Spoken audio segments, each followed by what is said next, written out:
Welcome back to Dark Corner's Physical Media Reviews. We're looking at Imprint's new heavyweight box set release of Michael Mann's epically scaled catastrophe, The Keep. A film that is more famous for what went wrong than what went right, and some stuff did go right. Also featuring Ian McKellen in his first big Hollywood role, not quite nailing it. Your partisans are writing to you in a language that has been dead for 500 years. Apparently, McKellen had prepared a Romanian accent for a Romanian character, and on the first day of shooting was told he had to do it with a Chicago accent. How far do you think I'll get? I can't fight, I can't walk, nothing. You just get Ava out of here. Before we dive into the film, let's dive into the mother of all box sets. We all like a lavish box set, regardless of the film. This is epic. Specially designed not to fit on any shelf, and designed to give the postman a hernia, as it has a large lump of metal embedded in the front of it. This is one of the silver crosses that are embedded into the walls of the keep and which serve to keep whatever's in there in. But I do quite like the fact that it is indeed keeping him in there. Key part of the film, and now a key part of your home decor. Enormous poster. Like everything else, it's done on the grand scale. This is the press package. Press release photos here. This guy, I think, gets very underserved in the finished film. I haven't looked at the script yet to determine how much he should have been in it, but it feels like he should have been in it more. It would have helped me understand more. Every time I see a picture of Ian McKellen, I just think, that's not Ian McKellen. No idea Martin Short was in this film. Production information for press purposes, so this is largely background information on actors and crew. Michael Mann's original script. I mean, the two things here I have sort of alluded to some extent. It's always interesting to see the background to what might have been. Again, it would be interesting to actually read this and see how far it is from the finished film, how far it is from the original book, I suppose. But what it means is that alongside this, you also have the comic book version, which was done by F. Paul Wilson, who also wrote the original novel. My first take when I was just flicking through and just wondering, how different is it really? I mean, how different can it be?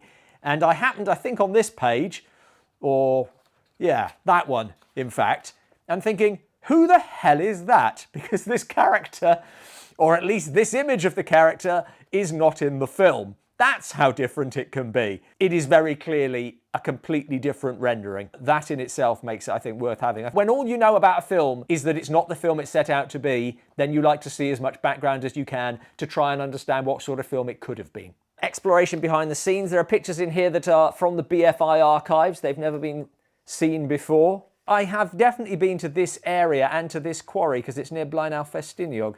I used to go on holiday near here with my family. It's an amazing looking place. The mines and the mounds of slate just create their own extraordinary landscape. There's lots of interesting stuff in here and some really nice pictures. It is scaled like a children's book. Yeah, it may just be looking small because the box is enormous. Holographic cover. I don't know if that's doing anything for you. So, film on 4K, film on Blu-ray, special features, and the soundtrack by Tangerine Dream. Very 80s, but so is Michael Mann, I think. I went into the keep knowing nothing about it beyond its reputation and was instantly caught up as military vehicles roll into what might as well be the set of a universal horror. Actually built in North Wales, near to where I used to go on holiday. It is a stunningly good-looking film. And the idea of Nazis invading a folk horror and that horror kicking back. This place was not designed to keep something out. Is a compelling one. Never touch the crosses. It's a great premise, and the opening set piece is suitably tense, accompanied by a bit of Michael Mann's style. From my personal perspective, it was all downhill from there, and although my standard rule is to review the film in front of you, I think in this case it is worth touching on the history. Find out what is killing us. Mann presented Paramount with a 3.5-hour cut, which the studio proceeded to cut down to 2 hours. Something has been released. Something. This was not well received because you can't cut 90 minutes out of a story and expect it to make sense. So Paramount did the only logical thing. They cut another 30 minutes. We are all done fighting. Now we are the masters of the world. I can't quite follow that rationale, and boy, can you tell that stuff is missing. You look healthier. At best, these truncations make the film hurried. The love story is out of nowhere, and the thematic undercurrent identifying the Nazis with the same ancient evil that is killing them is shorn of all nuance. If it is like you. At worst, the gaps in continuity and logical leaps render it, if not incomprehensible, then meaningless. Or even comic. Stuff just happens because there's no time to establish why. Backstory, foreshadowing and subtlety have all been left on the cutting room floor, which is a shame because it never stops looking great. That said, I do wonder how much I personally would have liked Mann's cut, and unless there's a director's cut, I can't say, and clearly there's not going to be, because if you're not including it in this, then it's because the footage isn't available. Wait! Wait! There is stuff here I dislike, which really can't be the fault of the edit. Not least the good Nazi trope, which is always such a tough sell. I would have been in the Tillman Brigade with other anti-fascist Germans. For me, this starts as alien, tense and unseen, and ends up bordering on a superhero movie. If it had been allowed to build to that slowly over time, then I might have liked it. And for the record, a superhero in a limited setting saving a village rather than the universe is exactly the sort of superhero movie I might actually like. But my taste in horror tends more towards mystery than spectacle. No one's ever died here.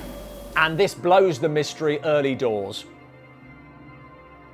We actually haven't had a chance to watch the special features yet because this monster only just arrived. So over now to future Robin to tell you all about those and to correct any errors that there might have been in my assessment of its history.